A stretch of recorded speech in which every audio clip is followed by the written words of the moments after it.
നീ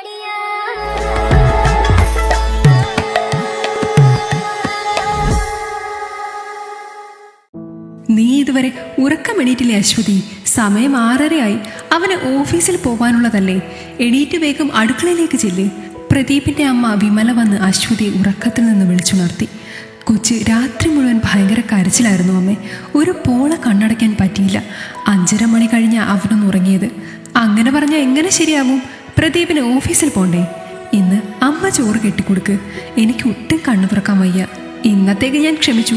എന്നും ഇതൊരു പതിവാക്കാൻ നിൽക്കേണ്ട. മുറുമുറുത്തുകൊണ്ട് വിമല അടുക്കളയിലേക്ക് പോയി. അശ്വതി ചുമരരികിൽ ചേർന്നു കിടക്കുന്ന ഭർത്താവിനെ നോക്കി. പ്രദീപ് നല്ല ഉറക്കത്തിലാണ്. രാത്രിയിൽ മോൻ കാറ് പൊളിച്ച് കരഞ്ഞിട്ടും ആൾ പോത്തുപോലെ ഒറ്റ ഉറക്കമായിരുന്നു.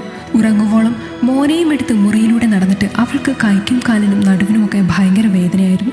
2 വർഷം മുൻപായിരുന്നു പ്രദീപിൻ്റെയും അശ്വതിയുടെയും വിവാഹം കഴിഞ്ഞത്. അവരുടെ മകൻ ഉണ്ണിക്കുട്ടന് 7 മാസമാണ് പ്രായം. അശ്വതിക്ക് സിസേറിയൻ ആയതുകൊണ്ട് 7-ാം മാസത്തിൽ വീട്ടുകാർ അശ്വതിയെ കൂട്ടിക്കൊണ്ടുപോയിട്ട് കുഞ്ഞിന് 6 മാസം കഴിഞ്ഞിട്ടാണ് തിരികെ പ്രദീപിൻ്റെ വീട്ടിലേക്ക് വിട്ടത്. സ്വന്തം വീട്ടിലായിരുന്നതുകൊണ്ട് രാത്രിയിൽ കുഞ്ഞിനെ നോക്കുന്നതൊന്നും അശ്വതി ആയിരുന്നില്ല. അവൾ നന്നായി ഉറങ്ങുകയും വിശ്രമിക്കുകയും ചെയ്തിരുന്നു. കുഞ്ഞിൻ്റെ എല്ലാ കാര്യവും അവളുടെ അമ്മ നോക്കുമായിരുന്നു. അതുകൊണ്ട് വീട്ടിൽ നിന്ന ദിവസങ്ങൾ അവളെ സംബന്ധിച്ച് മനസമാധാനവും സന്തോഷവും നിറഞ്ഞതായിരുന്നു.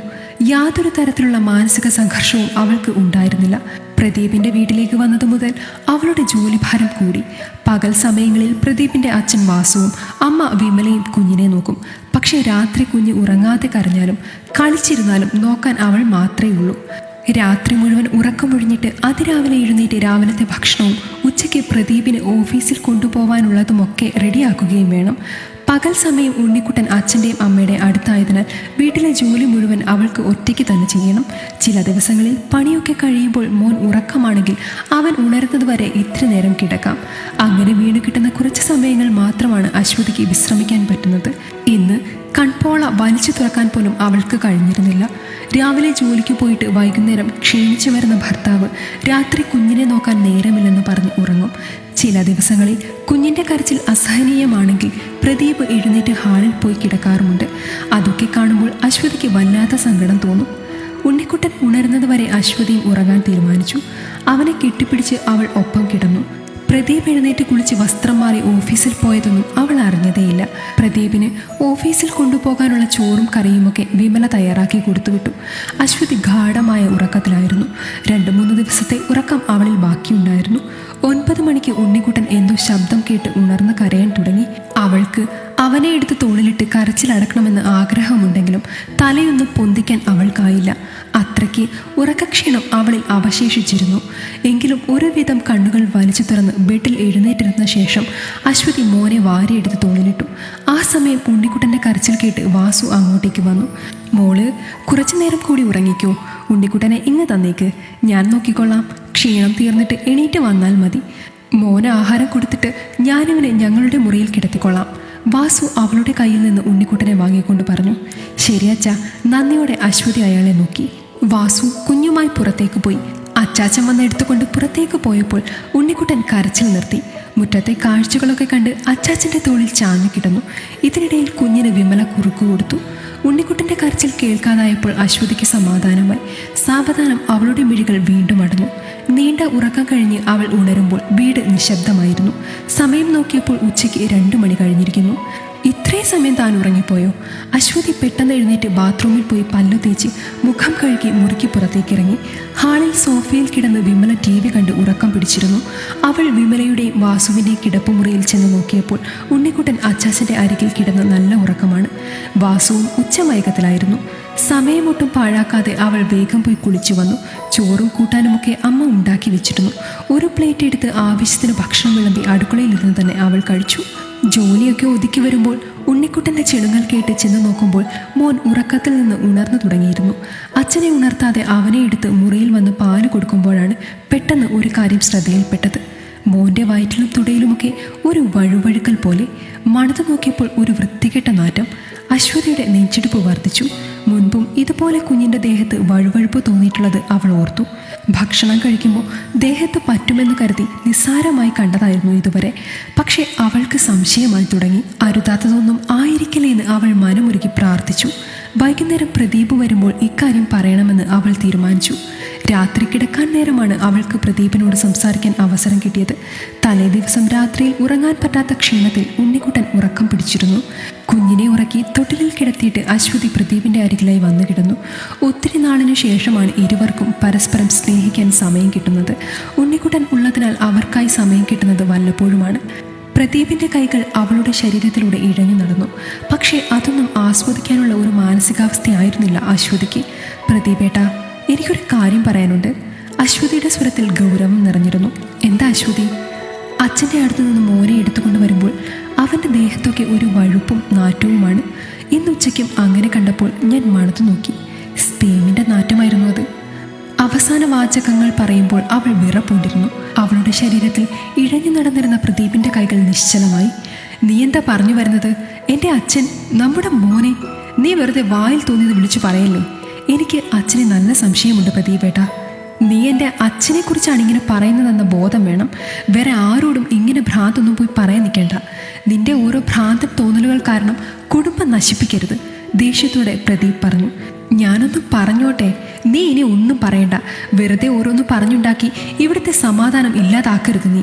അച്ഛന് മോനോടുള്ള സ്നേഹം നീയും കണ്ടതല്ലേ?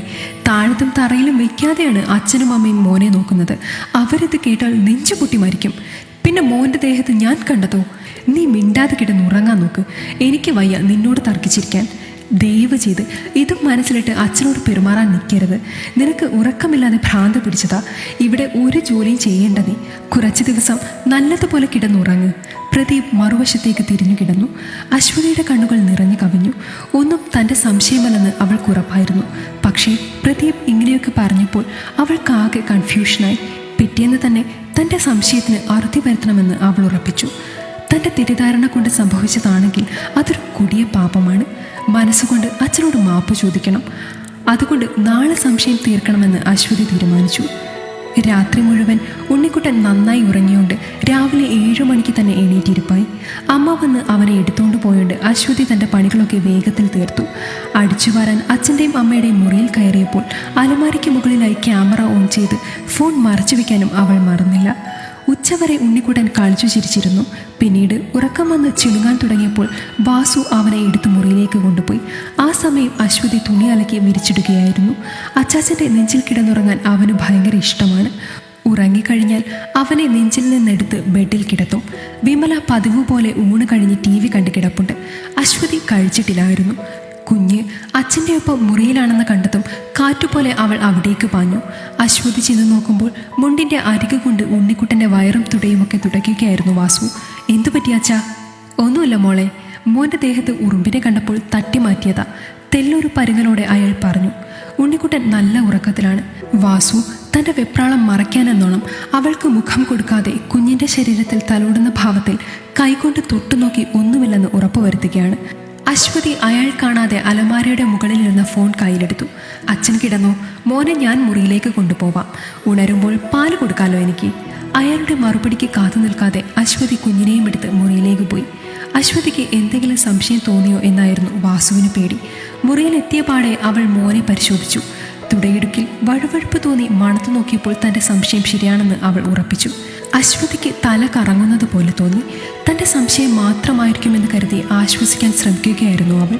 അശ്വതി പെട്ടെന്ന് മൊബൈൽ എടുത്ത് റെക്കോർഡായ വീഡിയോ പ്ലേ ചെയ്ത് നോക്കി. ഉറങ്ങിക്കിടക്കുന്ന മോൻ്റെ ദേഹത്തേക്ക് അയാൾ സ്വയംഭോഗം ചെയ്ത് വരുത്തിക്കുന്ന വിഴുപ്പ് തെറിപ്പിക്കുന്നതും മറ്റും കാണാനുള്ള കരുത്തില്ലാതെ അവൾ വാവിട്ട് കരഞ്ഞുപോയി. മോനെ നെഞ്ചോടടക്കി വിങ്ങിപ്പൊട്ടിക്കൊണ്ട് അവൾ പ്രദീപിനെ വിളിച്ച് ഉടനെ വീട്ടിലെത്താൻ ആവശ്യപ്പെട്ടു. കാര്യമെന്താണെന്ന് അവൾ പറഞ്ഞില്ല. കുഞ്ഞിന് സുഖമില്ല എന്ന് മാത്രം പറഞ്ഞു. ഉണ്ണിക്കുട്ടന് എന്തെങ്കിലും വയ്യായിക വന്നെന്ന് കരുതി പ്രദീപ് ഓടിപ്പിടഞ്ഞ് വീട്ടിലെത്തി. പ്രദീപ് ഓടിപ്പിടിച്ച് വീട്ടിലെത്തിയപ്പോൾ കൈയോടെ അവൾ കാര്യം പറഞ്ഞു. തെളിവുകൾ മുന്നിൽ നിരത്തി കത്തുന്ന നോട്ടത്തോടെ തന്നെ നോക്കി നിൽക്കുന്ന അശ്വതിയുടെ മുഖത്തേക്ക് അവന് നോക്കാനായില്ല. പരാജിതനെ പോലെ അവൻ തല കുനിച്ചിരുന്നു. അവൾ തന്നെ മുൻകൈയെടുത്ത് വിമലയ്ക്ക് മുന്നിൽ വെച്ച് വാസുവിനെ ചോദ്യം ചെയ്തു. എന്ത് അസംബന്ധമാണ് മോളെ നീ പറയണേ? എൻ്റെ പേരക്കുട്ടി അവൻ. വെറുതെ ഓരോ സംശയത്തിൻ്റെ പേരിൽ ഓരോന്ന് പറയരുത്. ആദ്യമൊക്കെ അയാൾ കരഞ്ഞഭിനയിച്ചു. അയാൾ എതിർക്കാൻ ശ്രമിച്ചു. ചീ എരണം കെട്ടവളെ, നീ എന്താ അടി വിളിച്ചു പറയുന്നത്? എടാ, നിന്റെ ഭാര്യ പറയുന്ന തെമ്മാടിത്തരം നീ കേട്ടില്ലേ? കല്ല് തുള്ളിക്കൊണ്ട് വിമല മകന് നേരെ ചെന്നു. അശ്വതി പറഞ്ഞത് സത്യമാണ്. അവളുടെ പക്കൽ തെളിവുകളുണ്ട്. അച്ഛനെ നീ സ്വയം ന്യായീകരിക്കാൻ ശ്രമിക്കേണ്ട, ദുർബലമായ സ്വരത്തിൽ അവൻ പറഞ്ഞു. അത് കേട്ട് വിമല ഞെട്ടിത്തരിച്ചുപോയി. ഇത്രയില്ലാത്ത കുഞ്ഞിനോട് ഇങ്ങനെ ചെയ്യാൻ നിങ്ങൾക്ക് എങ്ങനെ മനസ്സ് വന്നു മനുഷ്യ? വാസുവിൻ്റെ കോളറിൽ പിടിച്ച് വിമല അലറി. എനിക്ക് അറിയാതെ തെറ്റുപറ്റിപ്പോയി, എന്നോട് ക്ഷമിക്കുമോനെ. വാസു കരഞ്ഞു. മിണ്ടരുത് നിങ്ങൾ. അമ്മ വെറുതെ ഒച്ച വെച്ച് ആളുകളെ അറിയിക്കേണ്ട. ഇയാളോട് എങ്ങോട്ടെങ്കിലും ഇറങ്ങിപ്പോവാൻ പറ, ദേഷ്യത്തിൽ പ്രദീപ് പറഞ്ഞു. ഈ വൃത്തികേട് എൻ്റെ കുട്ടിയോട് കാണിച്ച് ഇയാളെ വെറുതെ വിടാനോ? പോലീസിൽ അറിയിക്കണം ഇപ്പോൾ തന്നെ, അശ്വതി പറഞ്ഞു. അത് പറ്റില്ല അശ്വതി. ഇക്കാര്യം പുറത്തറിഞ്ഞാൽ നമ്മുടെ കുടുംബത്തിന് നാണക്കേടാണ്. മോൻ്റെ ഭാവിയെ കൂടി അത് ബാധിക്കും. ഇയാളെ ഇവിടുന്ന് അടിച്ചിറക്കി വിട്ടാൽ പോരെ? വെറുതെ നാട്ടുകാരെ അറിയിച്ച് മാനക്കേട് വിളിച്ചു വരുത്തണോ നിനക്ക്? പറ്റിയത് പറ്റി. ഇനി ഒരാളും നമ്മുടെ മോനെ ഇങ്ങനെ ചെയ്യാതെ ഞാൻ നോക്കും. അതുപോലെ നിനക്ക് പറ്റില്ല. നൊന്ത് പ്രസവിച്ച എനിക്ക് ഞാനിപ്പോൾ അനുഭവിക്കുന്ന വേദന എത്രയാണെന്ന് മനസ്സിലാവും. ഞാൻ കേസുമായി മുന്നോട്ട് പോകും. അതിന് നിങ്ങളുടെ സമ്മതം എനിക്ക് ആവശ്യമില്ല. എൻ്റെ മോനോട് ചെയ്ത വൃത്തികേടിന് അയാൾ അനുഭവിക്കണം. വേണ്ട അശ്വതി, നീ ഞാൻ പറയുന്നത് കേൾക്ക്. നമ്മുടെ മോൻ്റെ ഭാവി നീ നശിപ്പിക്കരുത്. അങ്ങനെ ചെയ്താൽ പിന്നെ നീയും ഞാനും തമ്മിൽ ഒരു ബന്ധവും ഉണ്ടാവില്ല. നിനക്ക് അവനേക്കാൾ വലുതാണോ കേസ് കൊടുക്കൽ? എൻ്റെ മോൻ്റെ നല്ല ഭാവിക്ക് വേണ്ടിയാണ് ഞാൻ കേസ് കൊടുക്കുന്നത്. അതുപോലെ നട്ടെല്ലിന് ഉറപ്പില്ലാത്ത നിങ്ങളെ എനിക്കും വേണ്ട ഭർത്താവായിട്ട്. അല്ലെങ്കിലും നാണക്കേടും മാനക്കേടും പറഞ്ഞ് നിങ്ങൾ ഒടുവിൽ ഇങ്ങനെ തന്നെ ചെയ്യുമെന്ന് ഞാൻ ഊഹിച്ചു. അതുകൊണ്ട് പോലീസിനെ ഞാൻ തന്നെ വിളിച്ചു പറഞ്ഞിട്ടുണ്ട്.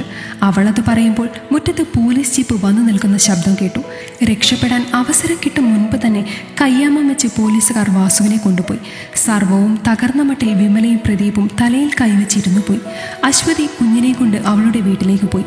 വാസുവിനെതിരായി ശക്തമായ തെളിവുകൾ ഉണ്ടായിരുന്നതിനാൽ അർഹിക്കുന്ന ശിക്ഷ തന്നെ കോടതി അയാൾക്ക് നൽകി. പ്രദീപ് അശ്വതിയെ കുഞ്ഞിനെ കൊണ്ടുപോകാൻ വന്നെങ്കിലും കൂടെ പോകാൻ അവൾ തയ്യാറായില്ല. അവനിലുള്ള അവളുടെ വിശ്വാസം നഷ്ടപ്പെട്ടിരുന്നു. ജോലി ചെയ്ത് മോനെ നോക്കി കുഞ്ഞിനോടൊപ്പം സ്വന്തം വീട്ടിൽ അവൾ സമാധാനത്തോടെ ജീവിച്ചു. ഈ കഥ നിങ്ങൾക്ക് ഇഷ്ടമായെങ്കിൽ ലൈക്ക് ചെയ്യൂ. നിങ്ങളുടെ അഭിപ്രായങ്ങൾ കമന്റായി രേഖപ്പെടുത്തൂ. കൂടുതൽ കഥകൾ കേൾക്കാൻ ഈ ചാനൽ സബ്സ്ക്രൈബ് ചെയ്യൂ.